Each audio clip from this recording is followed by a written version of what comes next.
नमस्कार। एचपीएम में एक बार फिर आपका स्वागत है और मैं हूं दर्शपाल गुप्ता।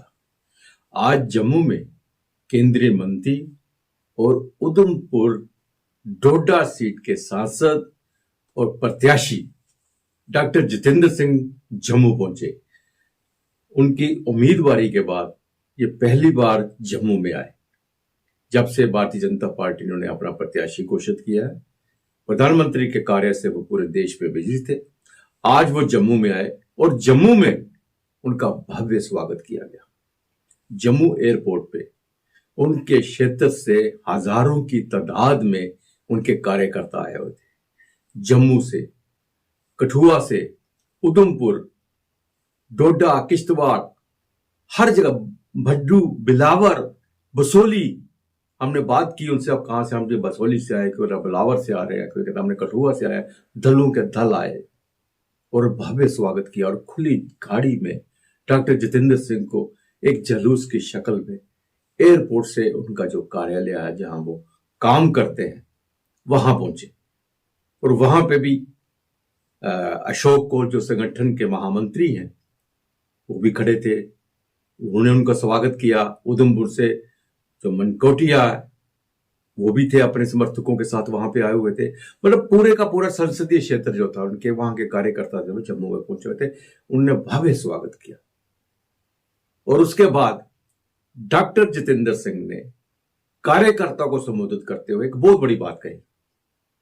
उन्होंने कहा, मेरी जीत आप ही के कारण है, मेरे सच्चे जो साथी हैं आप हैं, आप वहां से आए हैं, मैं हमेशा आपके बीच में रहता हूं और आगे भी रहूंगा।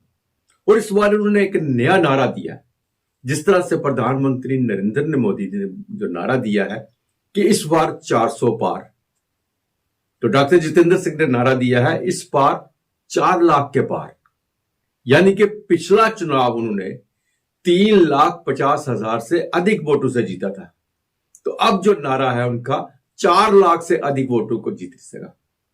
अब जो अगला चुनाव है वो 4 लाख के अधिक वोटों से जीतने का, ये बात उन्होंने कार्यकर्ताओं से कही। उन्होंने कहा आप मेहनत कीजिए।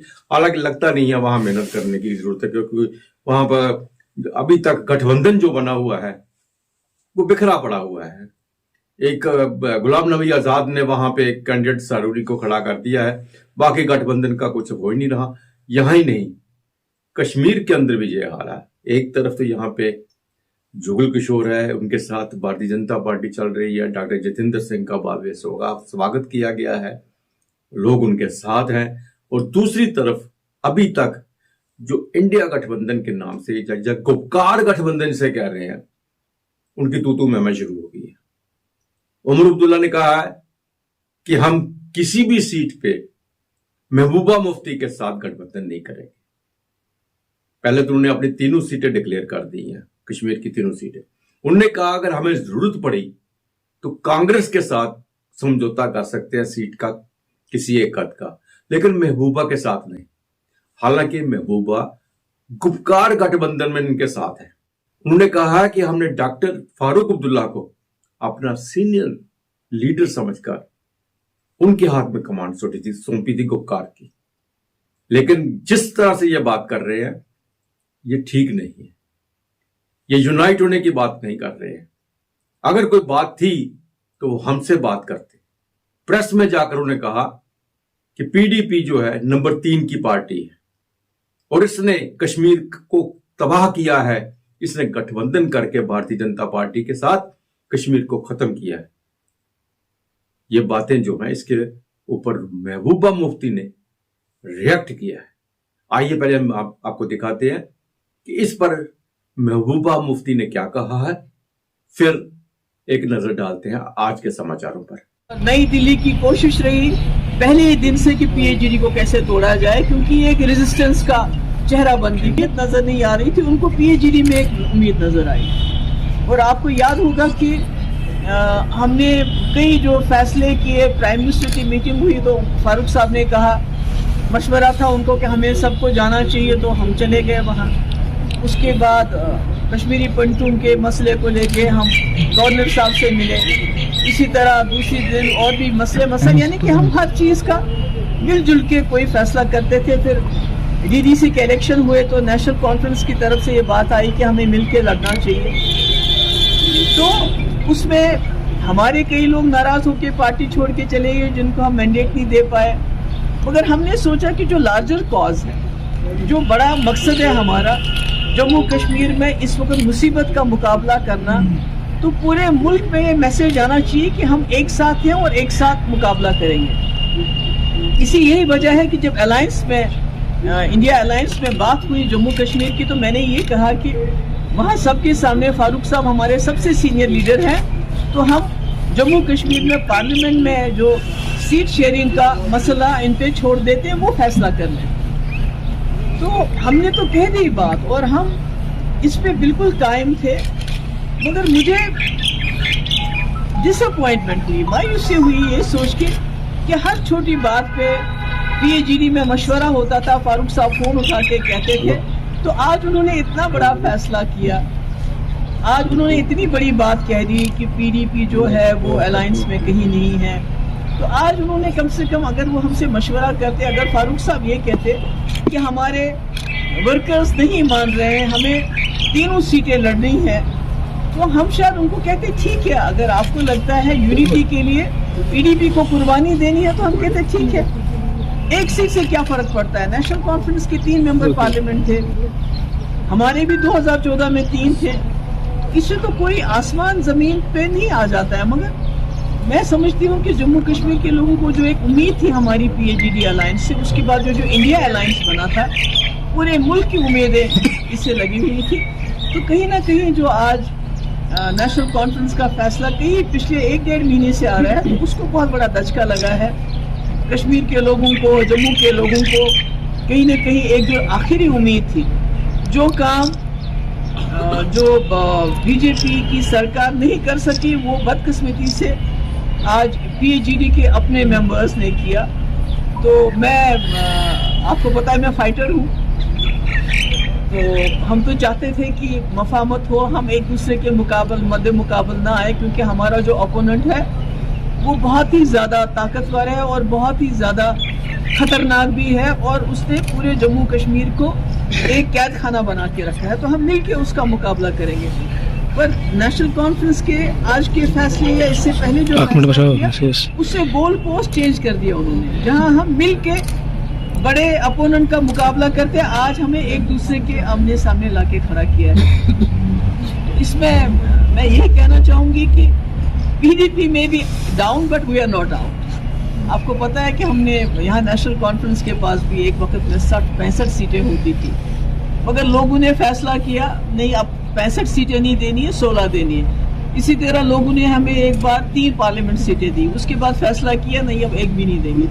तो मैं समझती हूँ अब हम लोगों के सामने जाएंगे, उनके पास अपना केस रखेंगे, क्योंकि जम्मू कश्मीर की दिल्ली के पार्लियामेंट में आवाज पहुंचाना बहुत जरूरी है। नई दिल्ली की कोशिश रही पहले ही दिन से कि पीएजीडी को कैसे तोड़ा जाए, क्योंकि एक रेजिस्टेंस का चेहरा बन गई, नजर नहीं आ रही थी, उनको पीएजीडी में एक उम्मीद नजर आई। और आपको याद होगा कि हमने कई जो फैसले किए, प्राइम मिनिस्टर की मीटिंग हुई तो फारूक साहब ने कहा, मशवरा था उनको कि हमें सबको जाना चाहिए, तो हम चले गए वहाँ। उसके बाद कश्मीरी पंटून के मसले को लेके हम गवर्नर साहब से मिले, इसी तरह दूसरी दिन और भी मसले यानी कि हम हर चीज़ का मिलजुल के कोई फैसला करते थे। फिर डीडीसी के इलेक्शन हुए तो नेशनल कॉन्फ्रेंस की तरफ से ये बात आई कि हमें मिलकर लड़ना चाहिए। तो उसमें हमारे कई लोग नाराज होकर पार्टी छोड़ के चले गए जिनको हम मैंडेट नहीं दे पाए, मगर हमने सोचा कि जो लार्जर कॉज है, जो बड़ा मकसद है हमारा जम्मू कश्मीर में इस वक्त मुसीबत का मुकाबला करना, तो पूरे मुल्क में ये मैसेज आना चाहिए कि हम एक साथ हैं और एक साथ मुकाबला करेंगे। इसी यही वजह है कि जब अलायंस में इंडिया अलायंस में बात हुई जम्मू कश्मीर की, तो मैंने ये कहा कि वहाँ सबके सामने फारूक साहब हमारे सबसे सीनियर लीडर हैं, तो हम जम्मू कश्मीर में पार्लियामेंट में जो सीट शेयरिंग का मसला इन पे छोड़ देते हैं, वो फैसला कर लें। तो हमने तो कह दी बात और हम इस पे बिल्कुल कायम थे, मगर मुझे डिसअपॉइंटमेंट हुई, मायूसी हुई ये सोच के कि हर छोटी बात पे पीएजीडी में मशवरा होता था, फारूक साहब फोन उठा के कहते थे तो आज उन्होंने इतना बड़ा फैसला किया, आज उन्होंने इतनी बड़ी बात कह दी कि पीडीपी जो है वो अलायंस में कहीं नहीं है। तो आज उन्होंने कम से कम अगर वो हमसे मशवरा करते, अगर फारूक साहब ये कहते कि हमारे वर्कर्स नहीं मान रहे हैं, हमें 3 सीटें लड़नी है, तो हम शायद उनको कहते ठीक है, अगर आपको लगता है यूनिटी के लिए पीडीपी को कुर्बानी देनी है तो हम कहते ठीक है, 1 सीट से क्या फर्क पड़ता है। नेशनल कॉन्फ्रेंस के 3 मेंबर पार्लियामेंट थे, हमारे भी 2014 में 3 थे, इससे तो कोई आसमान जमीन पे नहीं आ जाता है। मगर मैं समझती हूँ कि जम्मू कश्मीर के लोगों को जो एक उम्मीद थी हमारी पीएचडी अलायंस से, उसके बाद जो इंडिया अलायंस बना था, पूरे मुल्क की उम्मीदें इससे लगी हुई थी। तो कहीं ना कहीं जो आज नेशनल कॉन्फ्रेंस का फैसला कहीं पिछले 1-1.5 महीने से आ रहा है, तो उसको बहुत बड़ा धचका लगा है। कश्मीर के लोगों को, जम्मू के लोगों को कहीं ना कहीं एक जो आखिरी उम्मीद थी, जो काम जो बीजेपी की सरकार नहीं कर सकी, वो बदकिस्मती से आज पीएचडी के अपने मेंबर्स ने किया। तो मैं आपको पता है मैं फाइटर हूँ, तो हम तो चाहते थे कि मफामत हो, हम एक दूसरे के मध्य मुकाबल ना आए, क्योंकि हमारा जो ओपोनेंट है वो बहुत ही ज़्यादा ताकतवर है और बहुत ही ज़्यादा खतरनाक भी है, और उसने पूरे जम्मू कश्मीर को एक कैद खाना बना के रखा है। तो हम मिल के उसका मुकाबला करेंगे। पर नेशनल कॉन्फ्रेंस के आज के फैसले या इससे पहले जो फैसला किया, उससे गोल पोस्ट चेंज कर दिया उन्होंने। जहां हम मिल के बड़े अपोनेंट का मुकाबला करते, आज हमें एक दूसरे के आमने सामने लाके खड़ा किया है। तो इसमें मैं यही कहना चाहूंगी कि पीडीपी में भी down, but we are not out. आपको पता है कि हमने यहाँ नेशनल कॉन्फ्रेंस के पास भी एक वक्त में 60-65 सीटें होती थी, मगर लोगों ने फैसला किया नहीं, अब 65 सीटें नहीं देनी है, 16 देनी है। इसी तरह लोगों ने हमें एक बार 3 पार्लियामेंट सीटें दी, उसके बाद फैसला किया नहीं, अब 1 भी नहीं देंगे। तो मैं समझती हूँ अब हम लोगों के सामने जाएंगे, उनके पास अपना केस रखेंगे, क्योंकि जम्मू कश्मीर की दिल्ली के पार्लियामेंट में आवाज पहुंचाना बहुत जरूरी है। भारतीय जनता पार्टी की ओर से कठुआ उधमपुर डोडा लोकसभा सीट से केंद्रीय राज्य मंत्री डॉक्टर जितेंद्र सिंह को तीसरी बार चुनावी मैदान में उतरने पर भाजपा कार्यकर्ताओं ने आज गजब का उनमें उत्साह देखा गया। डॉक्टर जितेंद्र सिंह के एयरपोर्ट पहुंचते ही फूलों की वर्षा करके, ढोल नगाड़ों और आतिशबाजी करके उनका स्वागत किया गया। उनसे मिलने के लिए उनके कार्यकर्ता समर्थक विशेष रूप से उत्साहित थे। वह खुली गाड़ी में बैठे और पूरे रास्ते में खड़े होकर अपने समर्थकों का आभार जताया। कार्यकर्ताओं ने हमारे संवाददाता के माध्यम से संसदीय बोर्ड का धन्यवाद किया। वही समर्थकों का कहना था कि अब डॉक्टर जितेंद्र सिंह तीसरी बार जीत की हैट्रिक लगाएंगे और जम्मू कश्मीर को विकास के शीर्ष पर लेकर जाएंगे। डॉक्टर जितेंद्र सिंह के समर्थक पूरे रास्ते बीजेपी और डॉक्टर जितेंद्र सिंह का जय घोष करते हुए उनके साथ उनके सरकारी कार्यालय तक आए। वहां पर भी उनका स्वागत करने के लिए भाजपा के महामंत्री अशोक कौल विशेष रूप से उपस्थित थे। वहीं उनके संसदीय क्षेत्र के बहुत से समर्थक उनसे मिलके उनके कार्यालय पर पहुंच गए, जहां डॉक्टर जितेंद्र सिंह ने सभी का दिल खोलकर स्वागत किया और अपनत्व से मिले अपने समर्थकों को संबोधित करते हुए डॉक्टर जितेंद्र सिंह ने अब की बार जीत 4 लाख के पार का नारा दिया। वहीं उनके समर्थक भी उनकी जीत को लेकर उत्साहित दिखे। पहली बात जब में हम लोग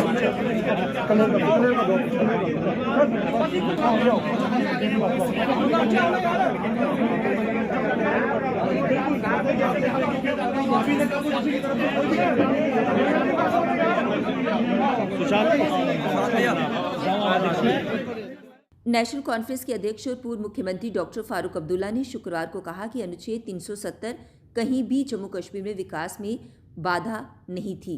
उन्होंने कहा कि अगर यहाँ वंशवाद और चहेतावाद होता तो क्या मैं मुख्यमंत्री रहते हुए चुनाव हारता।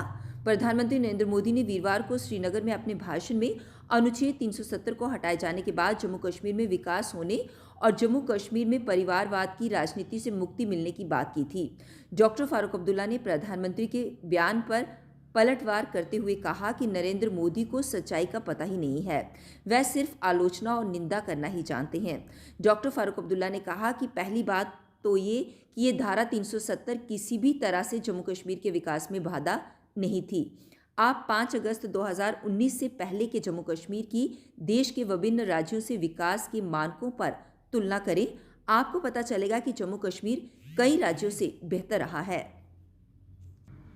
पूर्व उप मुख्यमंत्री मुजफ्फर हुसैन बेग के भतीजे एवं पूर्व विधायक जावेद हुसैन बेग शुक्रवार को नेशनल कॉन्फ्रेंस में शामिल हो गए।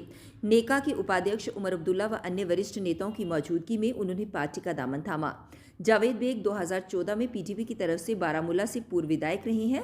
2019 में अनुच्छेद 370 के निरस्त होने के बाद उन्हें केंद्र द्वारा कश्मीर में लाए गए विदेशी दूतों से मिलने के बाद पीडीपी से निष्कासित कर दिया गया था।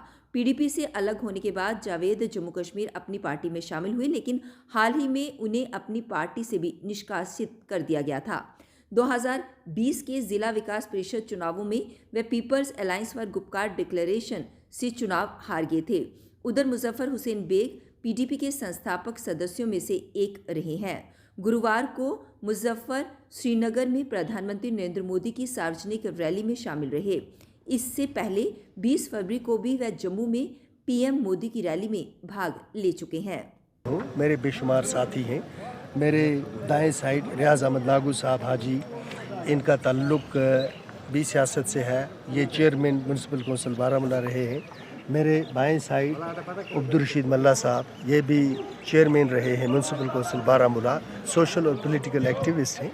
हम सब ने एक मशवरा किया और एक मशवरे के बाद हम इस नतीजे पर पहुँचे कि मौजूदा हालात में हमारे पास एक ही रास्ता है और बेहतर रास्ता ये है कि हम नेशनल कॉन्फ्रेंस के हाथ मजबूत करें, हम फारूक साहब और उमर साहब के हाथ मजबूत करें और जम्मू कश्मीर से ये वो वाहिद जमात है जो एक प्यार और मोहब्बत के पैगाम के साथ साथ एक सियासी पैगाम लेकर न सिर्फ रियासत के अंदर के हालात को बेहतर कर सकती है बल्कि मुल्की सतह पर भी हालात।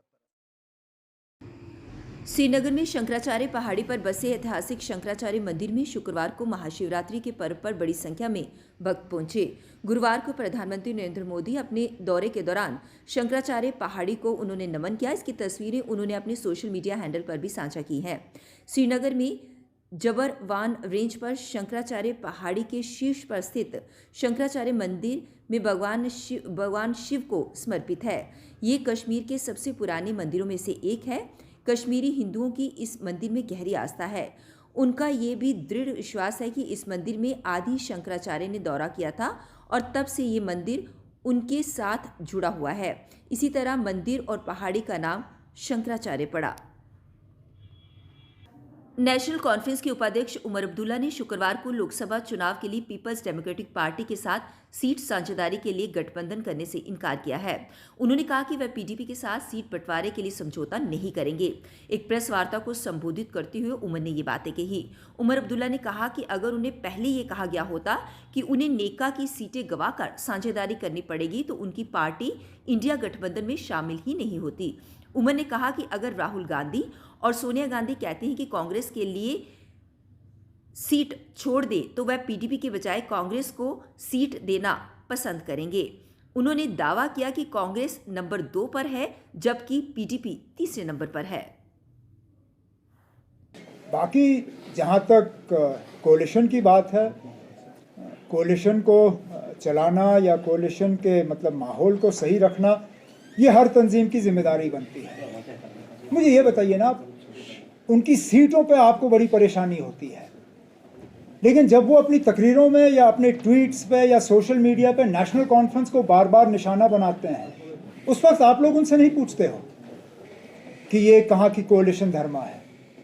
अब मिसाल देते देते मैं थक जाऊंगा, लेकिन मिसालों की कमी नहीं है। पिछले लगातार 2 साल से जब भी उनके रेजिंग डे के फंक्शन हुए तो तकरीरों में बीजेपी से ज़्यादा नेशनल कॉन्फ्रेंस को निशाना बनाया गया। रिकॉर्ड्स आप सबके सामने हैं। वहाँ पे जो गाने गाए गए, जुल्म का अलबर्न हटाओ, कलमदवाद को वोट डालो, वो क्या हम भूल जाएंगे? क्या मेरे वर्कर ये भूल जाएंगे?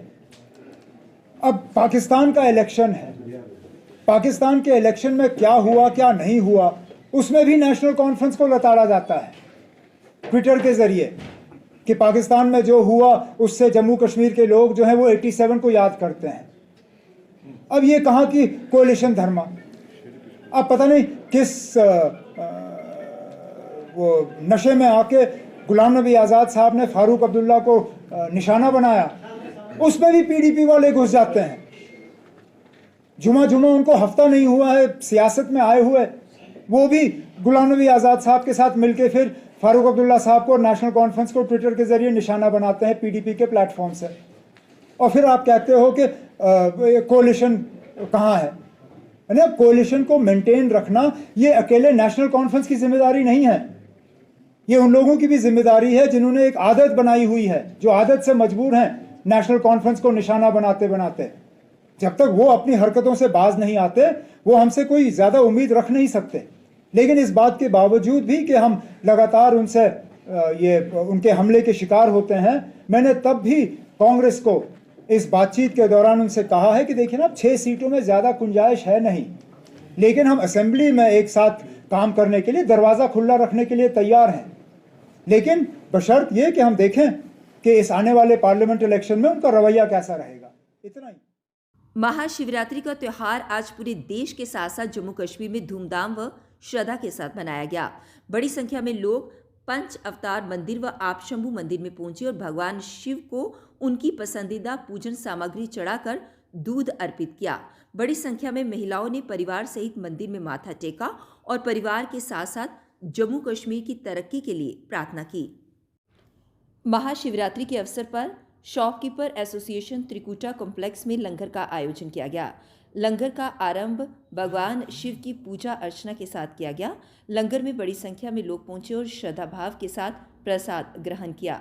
आयोजकों तथा प्रदेश की रक्षा कर रहे अधिकारियों ने महाशिवरात्रि की बधाई देते हुए प्रदेश में शांति की प्रार्थना की। मेरी ओर से त्रिकुटा शॉपिंग कम्प्लेक्स की ओर से पूरे जम्मू वासियों को शिवरात्रि की बहुत बहुत शुभकामनाएं। ये शिवरात्रि सभी के लिए शुभ हो, मंगल हो, सभी सुखी रहें, स्वस्थ रहें। और यही इसी के साथ मैं ये कहना चाहता हूँ सभी जम्मू वासियों से कि इस पर्व को खूब बढ़ चढ़ के मनाएं और ईश्वर के लगन में लगे रहें। जम्मू में महाशिवरात्रि की धूम प्राचीन रणवेश्वर मंदिर में देखने को मिली, जहां भगवान शिव के अनन्य भक्त जंगमों द्वारा भगवान शिव की महिमा का गुणगान किया गया, जिससे माहौल पूरी तरह से भक्तिमय हो गया। लंबी लंबी कतारों में श्रद्धालु भगवान शिव की पूजा के लिए मंदिर में पहुंचे और पूजा अर्चना की तथा भगवान शिव का आशीर्वाद ग्रहण किया। दूर दूर से लोग यहाँ दर्शनों के लिए आ रहे हैं और ये हमारे पूर्वजों के पुराने ज़माने से ये मंदिर चल रहा है। आज के जो हमारे नौजवान बच्चे या वो जो नई पीढ़ी है, वो सबको हम सनातन की तरफ से उनको बता रहे हैं कि भोलेनाथ के दर्शन कीजिए। और शिवरात्रि के अवसर पे सब यहाँ पे धूमधाम से मना रहे हैं और सबको सनातन की तरफ से जय हो। भगवान शिव व माता पार्वती को समर्पित महाशिवरात्रि के अवसर पर हर की पौड़ी में योग संस्थान की ओर से हवन यज्ञ का आयोजन किया गया तथा भगवान शिव की पूजा अर्चना के साथ जम्मू कश्मीर की खुशहाली की प्रार्थना की गई। पर योगा के लिए और आज और भी ज़्यादा खुशी की बात यह है कि आज शिवरात्रि का फेस्टिवल है और इनको ये हमारी जो संस्कृति है उनके साथ इनको रूबरू किया जा रहा है कि देश के अंदर हम शिवरात्रि कैसे मनाते हैं। ये भी इनको साथ, ये भी हमारे साथ बिल्कुल हवन में पहले रोज योगा करते हैं, योगा के बाद आज हवन वगैरह किया गया। शिवरात्रि के पर्व का जो हम महत्व है वो भी इनको मतलब बताया गया। तो ये बड़ी खुशी की बात है। और सबसे बड़ी खुशी की बात यह है कि ये जम्मू के अंदर एक ऐसा स्थान है जहाँ पर हमारे जो गुरु जी करण जी जहाँ पर योगा सिखाते हैं। ये तो पहले फॉरेन में डिफरेंट कंट्रीज के अंदर वहाँ पर नेपाल वगैरह अमेरिका वगैरह वहाँ कराते थे, लेकिन आज इन्होंने चुना कि हम जम्मू के लोगों को भी योगा के साथ मतलब जोड़ेंगे। तो आज हमारे लिए खास करके बहुफोर्ड के लोगों के लिए हमारे लिए बहुत खुशी की बात है। और ज़्यादा से ज़्यादा हमारे युवा हैं, ज़्यादा से ज़्यादा जो लोग हैं वो इसके साथ जुड़ने चाहिए। देखो कल 8 बजे फिर आपसे भेंट होगी, तब तक इजाजत दीजिए। नमस्कार।